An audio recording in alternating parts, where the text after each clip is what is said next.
Hey, this is Major Lazer. Right now you're watching ClashMusic.com. Opener Festival. Opener Festival, boom bam. Oh, the English one? The UK one? It was fucking awesome. Every show. Every show, especially Glasgow. You were there. Sunday at 9 p.m. Crazy. Shit was nuts. Yeah. I'm glad people, it was like just to represent for Get Free. And I feel like, you know what, that tour helped us because now we got the song moving up on BBC Radio, and it just feels like the whole movement around that, just even the single and people like learning about Major Lazer again, that was a great tour to do. And I think England's sort of like, it's our spiritual home. Because I mean, like, I started it there with, you know, it was kind of like with Switch and MIA, it was kind of like that scene brought me in there. And I feel like English kids, they know more about reggae than anybody else. They also know the club music, they know good music, they love future music, and that's the place where like we make our home. I feel like I wouldn't say it best. I mean, every festival is different. Like we just did a festival in Toronto, which we like extended the show for a half an hour, and we went and pulled out all the stops. We did a show in Montreal at a festival that was full. I had like a fucking plague of locusts on stage. I swallowed like I had a bug in my eye. Like it was crazy. We've had like I've done festivals in Montreal where it was like -6 degrees. We played Outside Lands in San Francisco for 40,000 people once. I don't know, man. There's been so many awesome times. We did Bob Marley Festival. He was there. We did that in Miami, which is like pretty weird. Every time it's a different experience. You know, we're like, it's just crazy the amount of people that know who we are and what we do. And I'm just hoping like people love the new record and we can do it next year too. Well, we just brought back Day and Night a minute ago. That actually was fucking cool. But right now for us live, Mr. Marshall off the new album is like with Johnny Osborne record that we did, and it's like goes fucking nuts. You'll see today when we play that one. Honestly, yeah.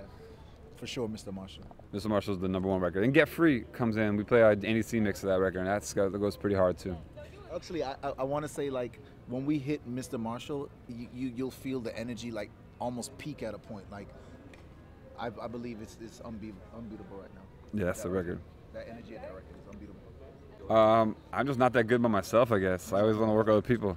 You always bring some more flavor, man. Like there's only so much you can do. I've always felt like I'm good at helping to motivate people and you know, bring new ideas to the table. So I don't know. That's always collaboration was beautiful. That's what I live for.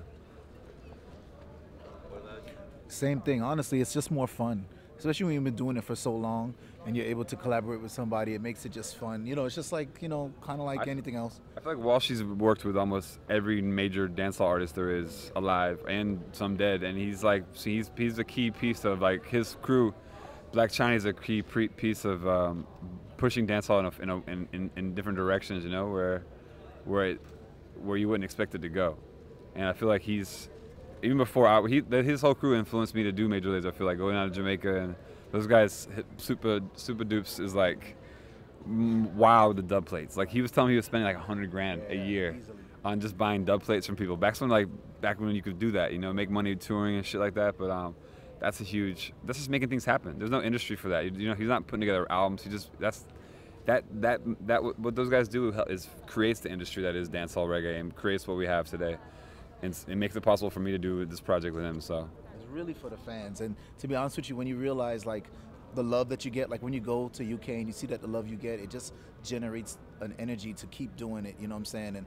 And I think we love what we do, and I think the people know that we love what we do, and it just like the thing about dancehall reggae is like, yo, there's no fakers involved, because people that do dancehall, like if you have to know everything about it. Like you really have to be, when you do pop music, whatever it is, you can, because someone could just like make you do whatever you're doing, and you can invent something. But with dancehall, it's like a community. It's a real worldwide community.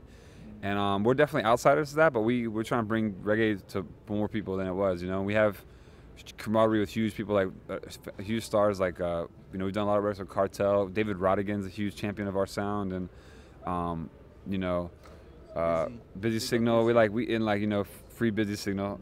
It's so cool the amount of people that are down. Snoop Dogg, we're doing a whole album for him. It's all reggae coming out, so we like a lot coming up. I don't think we would do this album if it wasn't for the fans. Yeah. If the fans weren't saying we want something like that, it wouldn't happen. And you know, for sure. I feel like in a point where like the world's so in like weighed down on this dance music craze. Like it's cool to have something like what we do to like bring up all the different kinds of music and put it all into one show. So, because we're not. That's what we love about music. We love the fans is who loves us.